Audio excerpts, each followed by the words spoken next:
handful of Biden staffers were suspended or reassigned in new posts after disclosing past use of marijuana, including in the 14 states where recreational cannabis usage is in fact legal. Interesting. Author of Tio Bernie, president and founder of Solidarity Strategies, former senior advisor to the Bernie Sanders presidential campaign, Chuck Rocha, and our colleague, national political reporter for The Hill, Jonathan Easley, join us now to discuss.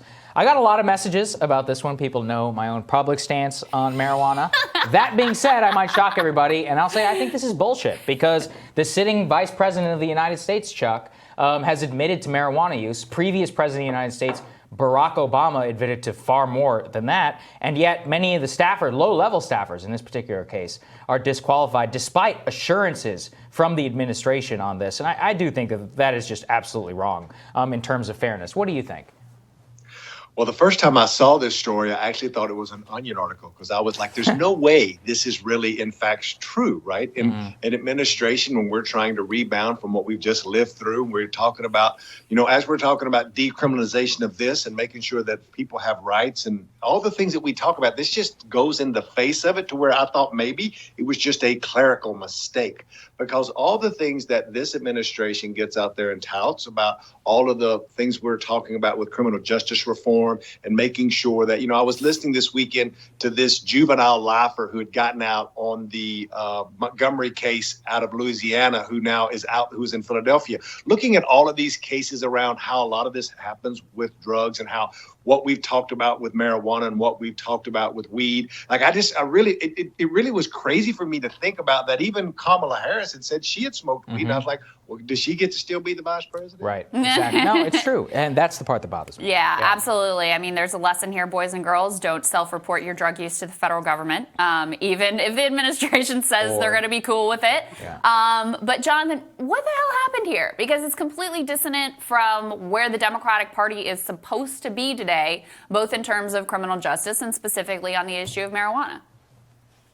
No, absolutely. You're right. And I think that's part of why this is so outrageous, is that you would expect the White House to kind of lead on this issue. I don't think Joe Biden supports legalizing marijuana across the country. You could check me on that. Obviously, our laws, you're right. They're so they're different in every state, but it's definitely an issue that you would expect the Democratic-led White House to lead on here. I mean, we talk about not wanting to fill our prisons with low-level drug offenders or people that have been caught with marijuana or whatever, but you're going to support creating a class of essentially unemployable people because they admitted to marijuana use in the past after you asked them to be honest about it and told them there wouldn't be any repercussions. I mean, hopefully this is just there was some confusion in the leadership chain here about how this went down, because it's a puzzling development that you would in some cases probably ask people to leave behind their lives and come out to Washington and work in the administration, and they find that they lose their jobs. It's puzzling and sad.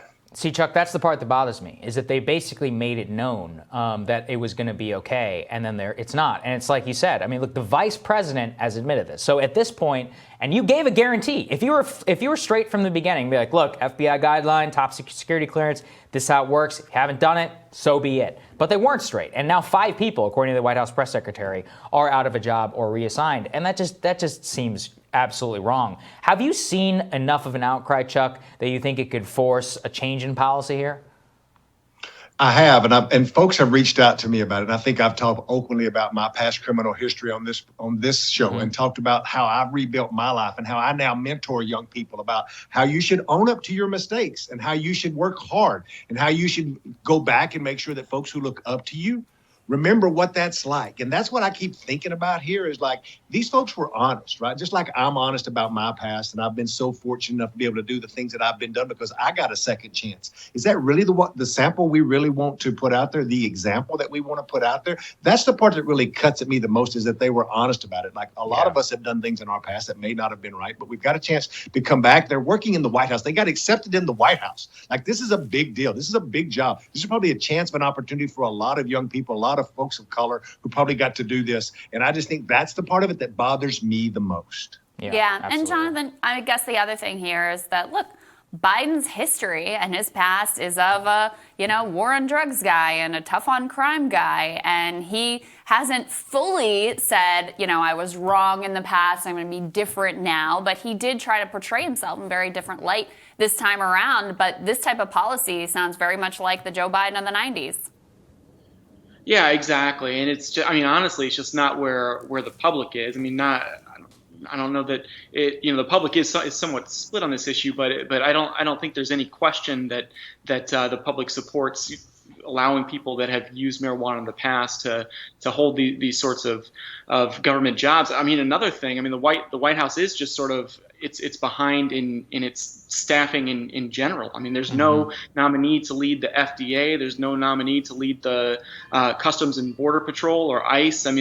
They're behind from the top on down, and so this sort of confusion seems like it's going to prevent some very talented people from potentially coming into the administration, and then it just also sows confusion amongst staff within the White House, I think. So it's just a very puzzling development all around, and I didn't think that once the story came out, the White House did a great job of addressing it. They essentially defended what they did. So I think it's something that they should probably reassess, and hopefully there'll be pressure coming on them from the left to change course on this. Yeah, Jen Psaki's comment was like, well, this will create opportunity for more people to serve in government. Like she's, really extending a hand to people. That's one way to put it. The more we fire people, the more people who get to serve here. Yeah. Guys, thank you so much for your analysis. Appreciate it.